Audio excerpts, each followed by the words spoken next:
Hey guys, my name is Karina Lane. I'm your host here tonight at the University Rebel. I'm here with David Leach. He's going to be talking about his journeys in being a videographer and how he films for companies around the greater Danbury area, and how he got started in his business from being a regular college student to now having his own successful video business. So we're going to get into that.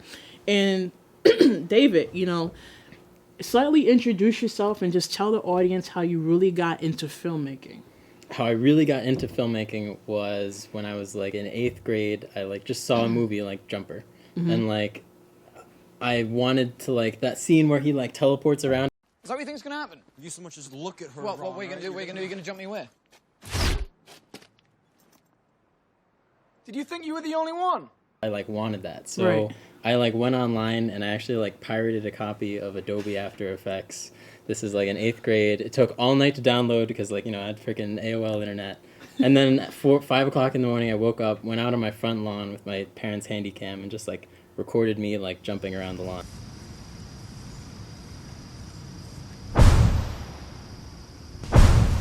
I'm looking like a complete idiot. Right. And then I edited that together, and that was that. Didn't really think much of it at the time because I had my first computer when I was 3, and so I'd always thought I was going to go into a computer science kind of arc. But then later on, I ended up meeting a teacher in high school who kind of pushed me in the direction of video. Was hey, you seem like you're liking this a lot. You're having a lot of fun. You're good at it. I have a client. I have a business actually that called the high school. It was hey, do you know anyone who could do this? And he recommended me as a student. So that's kind of how I got started, and that was my first ever actual project, paying project. Right. Just a referral from a teacher. Right. And that started to spark obviously a fire in you and kind of build a reputation before you got seriously in it. So one thing that you spoke about and that you had mentioned is that you actually dropped out of college for a semester to pursue your passion in video work. So talk to the audience about why you chose to kind of drop out of college and just go for your dreams instead of going the typical class route. I first started in college as a computer science major, and Right. then at that point, about a semester in, that just wasn't working out very well. I wasn't really enjoying myself in the computer science classes. Right. And so at that time I'd already had I had actually Noteworthy Chocolates.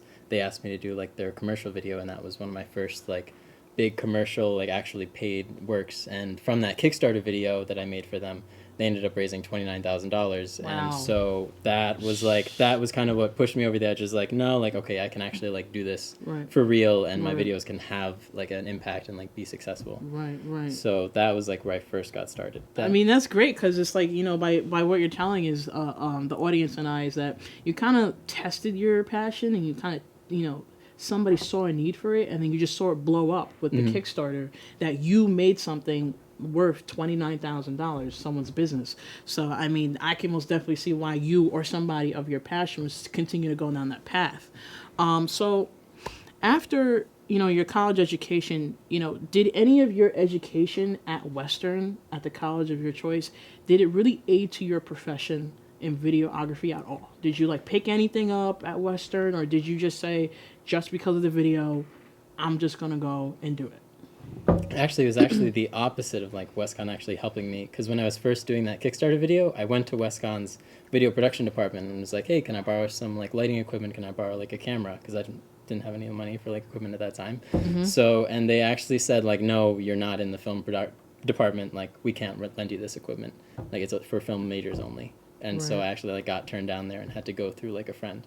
So actually WestCon didn't actually help me. Ken College didn't help me from where I wanted to go. Right. So it didn't help your passion. I mean, that's surprising because as students or even as taxpayers, we kind of pay for these services and I can understand, but that's a different story.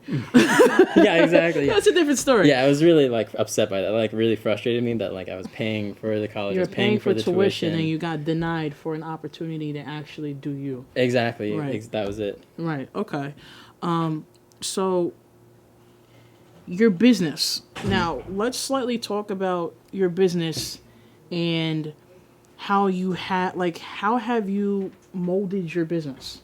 How has it worked for you? How did you make it so successful that you're telling me you had a $29,000 Kickstarter? You've done other projects where you gotten, paid nicely off of it. How did you develop so successfully from that? I just want to clarify really quick that I didn't make $29,000. Well, I didn't make not you, but your project raised $29,000 off of it. So obviously you got a chunk of whatever was made from that project. So like you told me that you were very successful with it. So how did you get to that point where you're successful with what you do?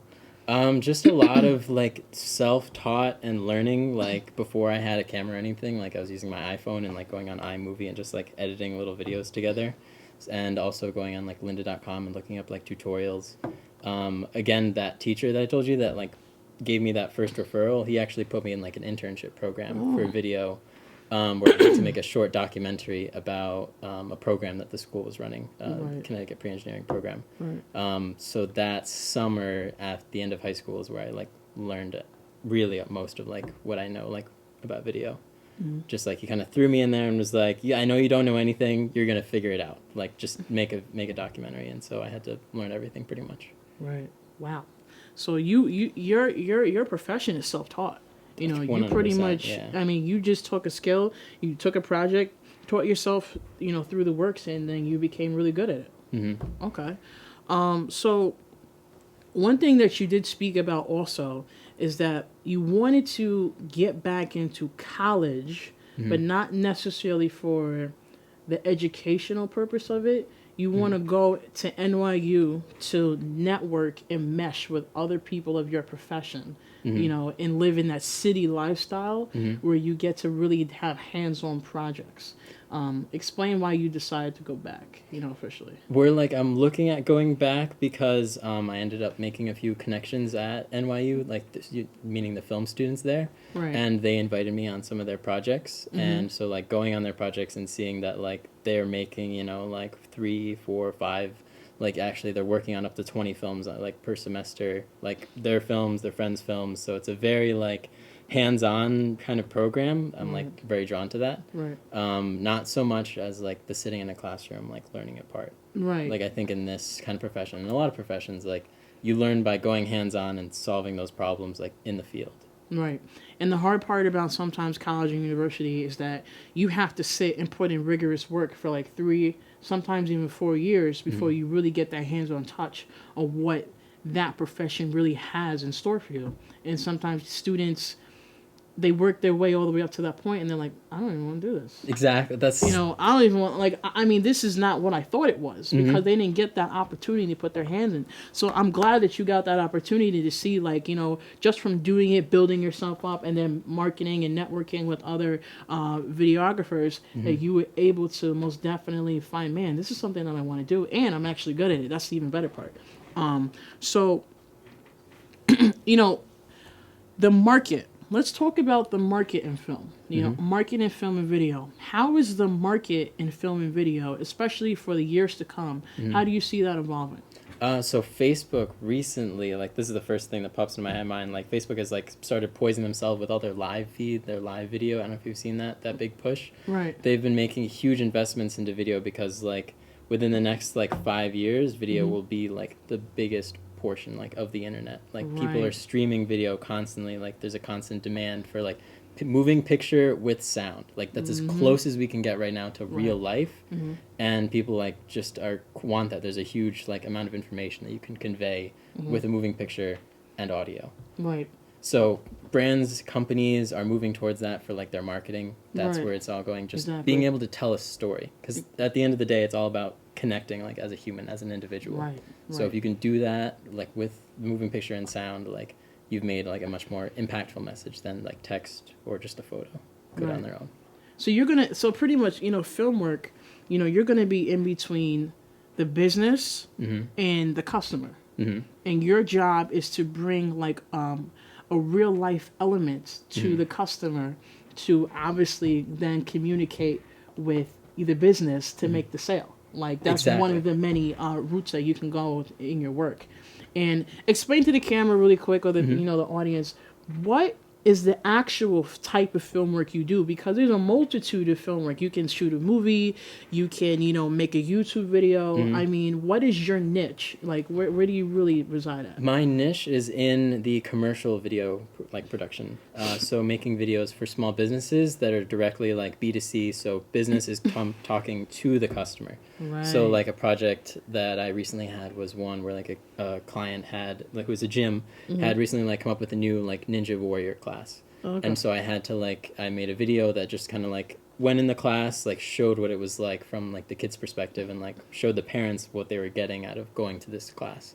Because like the class hadn't existed before, and how are you going to know like what it looks like? You just can't, you just can't get the same information as you like from a wall of text as you can from just like seeing it first. And even a picture, you see somebody like that in a picture, you're just like, what? Like, you still can't map out exactly what you're going to be investing your time and energy in. And that's where video comes into play. I mean, video gives people that like, oh wow, that's really what happens, or that's what the food really looks like, or that's what that's the great part. So one of my biggest focuses in my wrap ups is like, what do you advise to children, to young people, even to older people who want to get into the film industry or even just photography?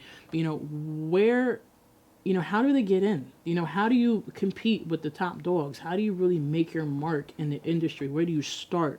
Like, what is your advice to those kids? I think you honestly just have to start like with what you have. Like each of us like has in our pockets like a smartphone that is like totally capable in some cases of even taking like 4K video, and you can edit on it like the way you actually make this YouTube video. It's edited on a smartphone. If you guys like, didn't know that, like you edit. What do you use? Like I actually use Photo Director, the app, but I use my cell phone a lot of times to actually record, and it's just because that's just what I had. You just got to make do with it. That's it. So you're a perfect example of just like, don't wait for something to like, oh, I can't get started until I have X or Y or Z.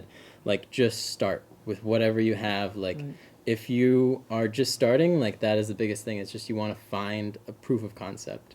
So, like, I didn't start a video production business until, like, there was already a need and people were asking me to, like, make their videos. Right. So, at that point, to summarize really quick, is just, like, for people who want to get into the industry, like, just try it, like, as best as you can with whatever you can, and, like, go through the process. Like, you don't need to go through, like, 4 years of college to, like, then get into the field and experience something. Start experiencing it now, like, with whatever means necessary. Right. So that is my advice. Just start now. Right. And I mean, that's actually some really good advice, because I think entrepreneurship and just being successful in whatever field you want to get into, it's not about waiting for society to say go.